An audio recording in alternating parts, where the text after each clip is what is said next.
Hello again, guys. This is Mr. Noon again, coming at you with lesson 9.3, Rationalizing the Denominator. All right, we're continuing simplifying radical expressions. Today, we're going to learn how to do something called Rationalizing the Denominator, basically simplifying radical expressions.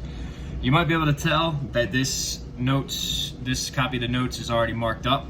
That's because I already did this lesson in full and realized that my camera had shut off halfway between. So now I got to do it again for you guys. This is trial and error. It is what it is. The way things are going nowadays, you can expect it, but we'll just roll with the punches. So I'm just going to point out exactly what I highlighted. All right.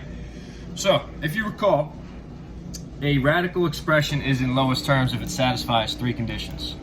Condition number one, there's no perfect square factors inside the radical.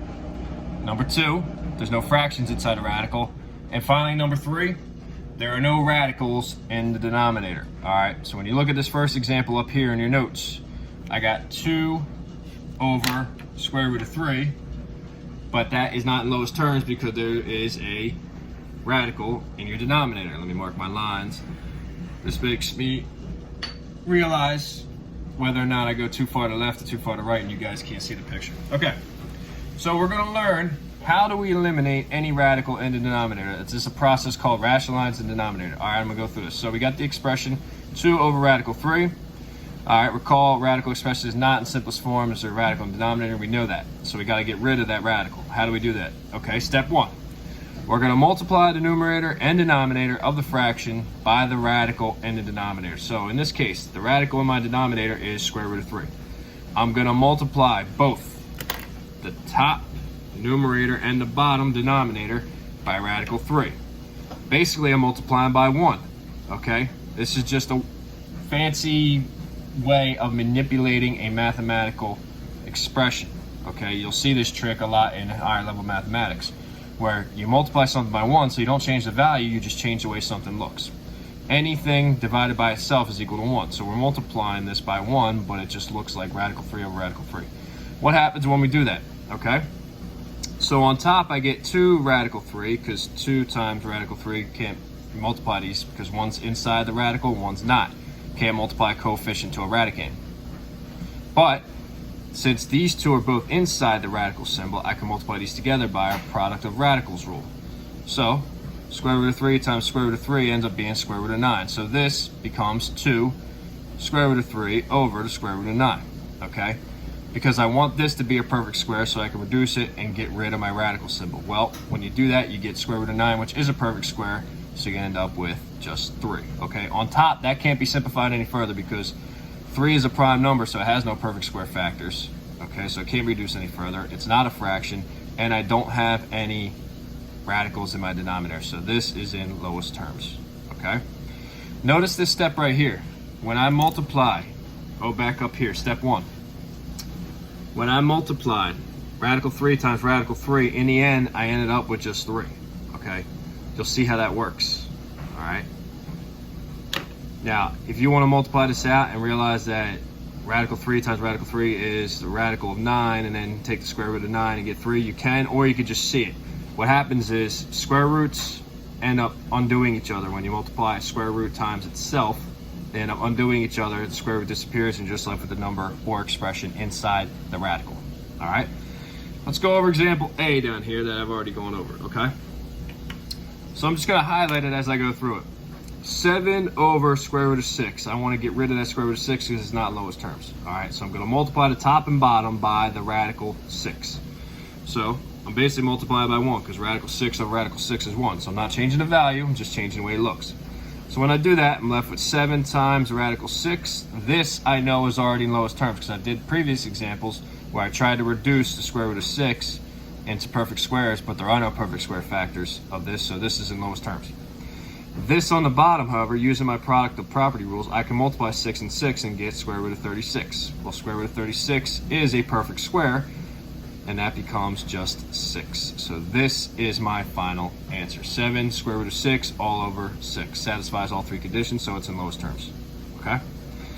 Now I did example D down here. I want to show you this one because it has a variable.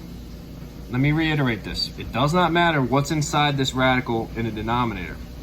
You want to multiply the top and bottom by everything that's on the inside in that radical. Okay? because what's going to happen is they're going to end up canceling out. So I'm going to multiply the top and bottom by radical 3b, square root of 3b. Okay, so basically I'm multiplying by 1. So on the top, radical 2 times radical 3b ends up being 2 times 3. I can multiply these two because they're both inside radicals. I get square root of 6b. All right. On the bottom, same thing, both inside the radical symbol, so 3 times 3 is 9. B times b is b squared. So this is what I'm left with right now, okay? Now, this is what I can reduce. I try and reduce the top. Well, there's no perfect square factors here, so I can't reduce this, so this is going to stay as square root of 6b. On the bottom, however, 9 is a perfect square, and b squared is a perfect square.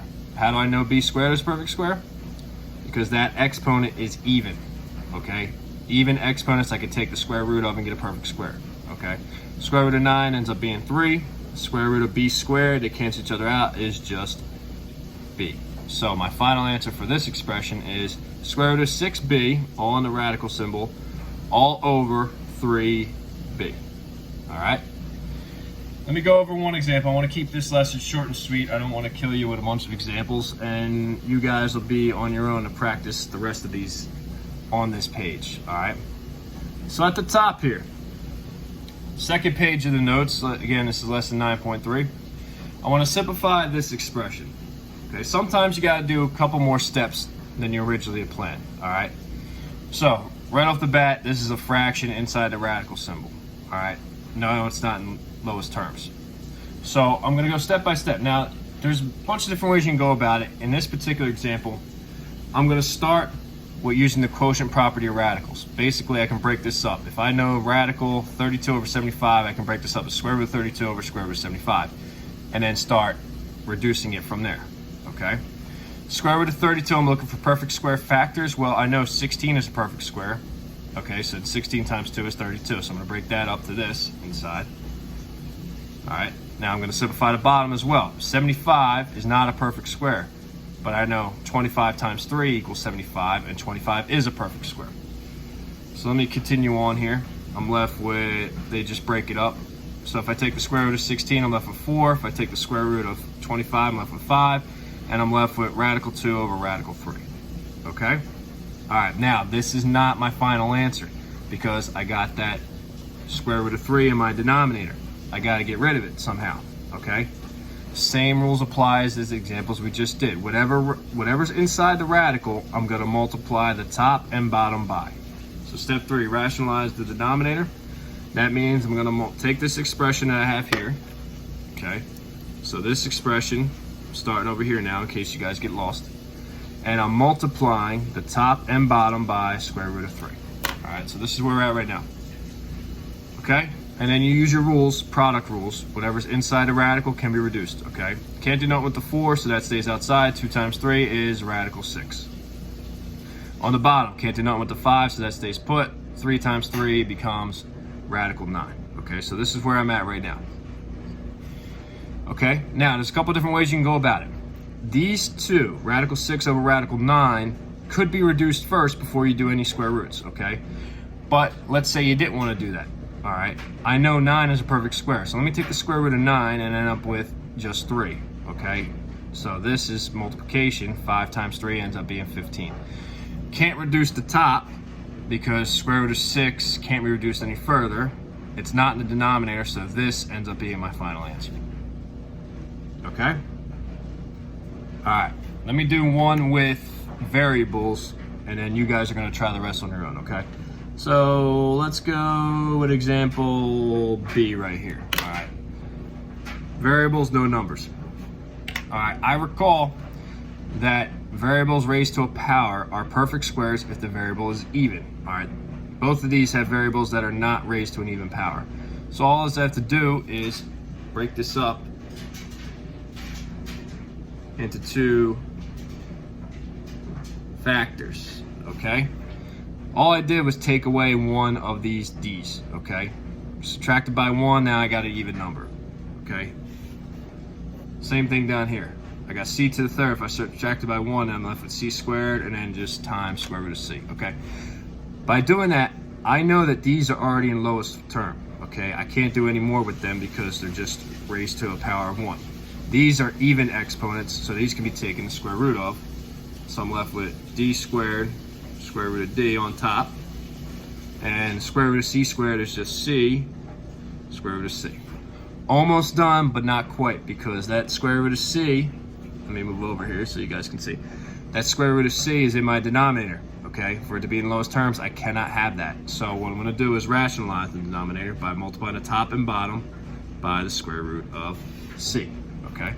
Now let me swing on around here, and what happens is, on top, whatever's inside a radical could be multiplied whatever else is inside a radical by our product rule, all right?